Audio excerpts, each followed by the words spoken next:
మిత్రమా, ఏ భయానికి భయపడిన ధైర్యం కూడా ఒక బాధ్యతకి తల వంచుతుంది. అది ఓటమి కాదు, తన మనసును తానే మౌనంగా చంపుకునే నిర్ణయం.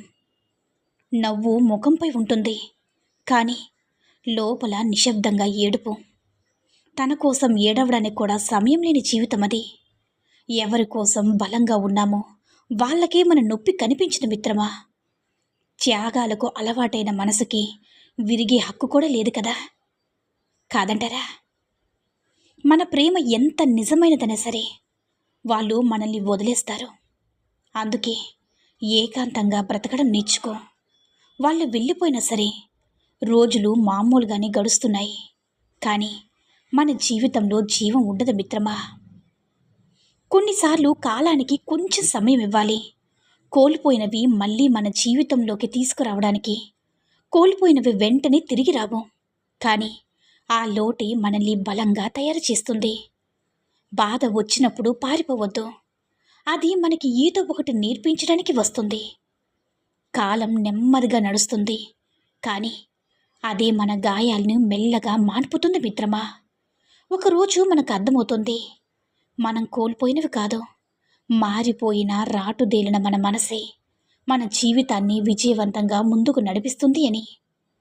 అహంకారం పెరిగితే అధపాతాళానికి పోవాల్సిందే. అవివేకం జత కలిస్తే అవమానపడాల్సిందే. వినయం విడిస్తే విలువలు కరిగిపోవాల్సిందే. గర్వం గుండెల్లో పెరిగితే గమ్యం కరుమరుగవ్వాల్సిందే మిత్రమా. బాహ్య ప్రయాణం ప్రపంచం పరిచయం చేస్తే అంతర్ ప్రయాణం నిన్ను నీకు పరిచయం చేస్తుంది. కేవలం భౌతికంగానే కాదు, తాత్వికంగా కూడా ప్రయాణించాలి. అప్పుడే మన జీవితం ఒక పరిపూర్ణ గమ్యానికి చేరుకుంటుంది. మనలోని చీకటిని ఎదుర్కొనే ధైర్యమే నిజమైన వెలుగుకి తొలి అడుగు మిత్రమా. ప్రశ్నలే మార్గాలే, సందేహాలే సత్యానికి దారితీసే క్షణాల్లో మన అహం కరుగుతుంది, ఆత్మ మేలుకుంటుంది. నష్టాల్లో నేర్చుకున్న మౌనం, వేదంలో పుట్టిన అవగాహన, కాలానికి లొంగని ఆత్మజ్ఞానం, ఇవి జీవితానికిచ్చే అసలు సంపద. గమ్యం ఎక్కడో కాదు మిత్రమా, మనలోనే ఉందని తెలిసిన రోజు ఈ ప్రయాణం ముగింపు కాదు, ఆరంభమవుతుంది. బాహ్య ప్రయాణం ప్రపంచాన్ని పరిచయం చేస్తే అంతర ప్రయాణం నిన్ను నీకు పరిచయం చేస్తుంది. కేవలం భౌతికంగానే కాదు, తాత్వికంగా కూడా ప్రయాణించాలి మిత్రమా. అప్పుడే మన జీవితం ఒక పరిపూర్ణ గమ్యాన్ని చేరుకుంటుంది. మనలోని చీకట్లను ఎదుర్కొనే ధైర్యమే నిజమైన వెలుగుకి తొలి అడుగు. ప్రశ్నలే మార్గాలే, సందేహాలే సత్యానికి దారితీసే క్షణాల్లో మన అహం కరుగుతుంది, ఆత్మ మేలుకుంటుంది. నష్టాల్లో నేర్చుకున్న మౌనం, వేదంలో పుట్టిన అవగాహన, కాలానికి లొంగని ఆత్మజ్ఞానం, ఇవి జీవితానికిచ్చే అసలు సంపద. గమ్యం ఎక్కడో కాదు, మనలోనే ఉందని తెలిసిన రోజు ఈ ప్రయాణం ముగింపు కాదు మిత్రమా, ఆరంభమవుతుంది. వయస్సు పెరుగుతుందంటే జ్ఞానం పెరగాలి, కానీ ఎదుటి వారిని చులకన చేసి మాట్లాడే రోగం పెరగకూడదు. తక్కువ చేసి మాట్లాడడం వల్ల ఎవ్వరూ కూడా పెద్దవారు కాలేరు మిత్రమా. అర్థం చేసుకుని మాట్లాడితేనే మనిషి విలువ పెరుగుతుంది. మాట ఒకటి చాలు మనిషిని నిలబెట్టడానికి, నలగదొక్కడానికి. అసలైన ఒంటరితనం అంటే ఎలా ఉంటుందో తెలుసా? ఒకప్పుడు మనతో మంచిగా మాట్లాడి, మనతో అన్నీ షేర్ చేసుకుంటూ, మార్నింగ్ లేచిన దగ్గర నుంచి నైట్ పడుకునే దాకా మనమే ప్రపంచం అన్నట్టుగా ఉండేవారు. ఒకరోజు సడన్గా మారిపోతారు, మనతో మాట్లాడడం మానేస్తారు, మనమే ఎవరో తెలియనట్లు బిహేవ్ చేస్తారు. వాళ్ళ లైఫ్ వాళ్ళు హ్యాపీగా గడుపుతూ ఉంటారు మిత్రమా. కానీ ఇక్కడ మాత్రం మనం ప్రతి క్షణం వాళ్ళ గురించే ఆలోచిస్తూ ఉంటాము. తినేటప్పుడు వాళ్ళు తిన్నారో లేదో అనుకుంటాం, నిద్రపోయేటప్పుడు వాళ్ళు బాగున్నారో లేదని గుర్తు చేసుకుంటాం. మింగలేక కక్కలేక లోపలే నరకం చూస్తాం. మొబైల్ స్క్రీన్కి వెలిగితే అది వాళ్ళ మెసేజ్ అయి ఉంటుందేమో అని గుండె ఒక్కసారిగా గట్టిగా కొట్టుకుంటుంది. కానీ నోటిఫికేషన్ ఇంకెవరిదో అనిపించినప్పుడు ఆశ ఒక్కసారిగా చచ్చిపోతుంది. చాట్లో వాళ్ళ లాస్ట్ సీన్స్ చూసి మన విలువ ఎంత తగ్గిపోయిందో అర్థమవుతుంది. మన జ్ఞాపకాల్లో వాళ్ళు ఇంకా బ్రతికే ఉంటారు మిత్రమా, కానీ వాళ్ళ జ్ఞాపకాల్లో మనం ఎప్పుడూ చనిపోయి ఉంటాం. బయట వాళ్ళు నవ్వుతూ ఉంటారు. ఇక్కడ మనం బయటికి నవ్వుతూ నటిస్తూ ఉంటాం.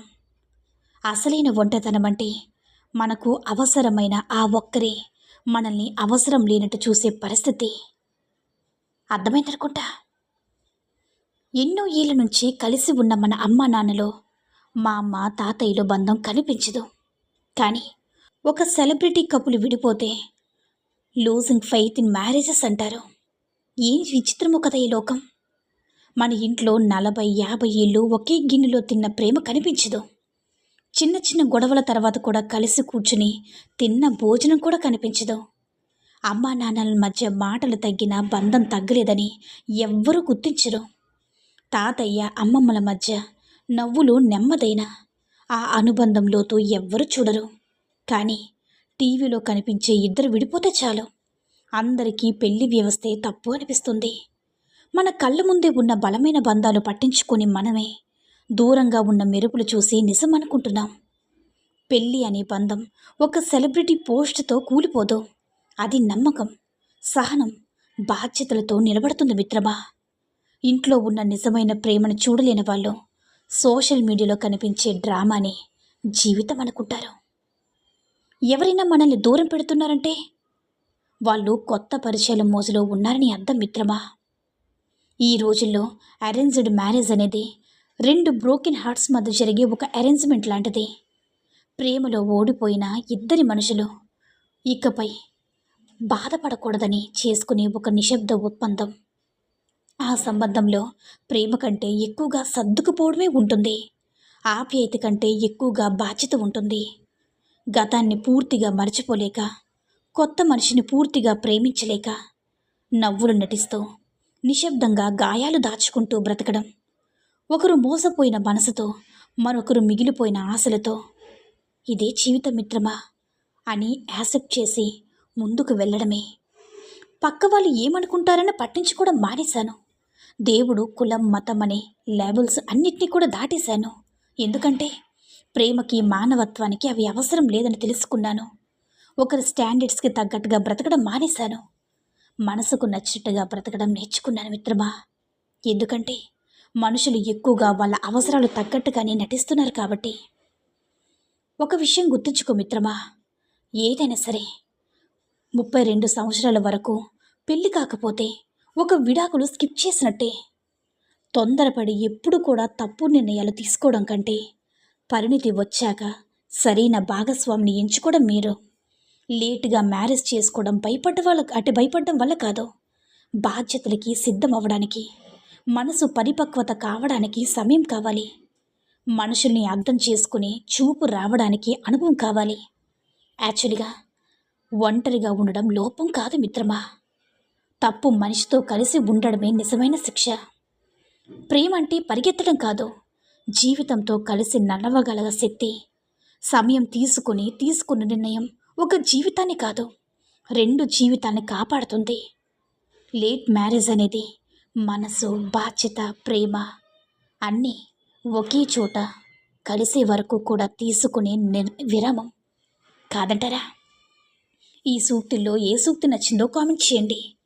ఈ వీడియో నచ్చినట్లయితే లైక్ చేసి మరిన్ని వీడియోస్ కోసం మన ఛానల్ని సబ్స్క్రైబ్ చేసుకుని మాకు మరింతగా సపోర్ట్ చేయండి.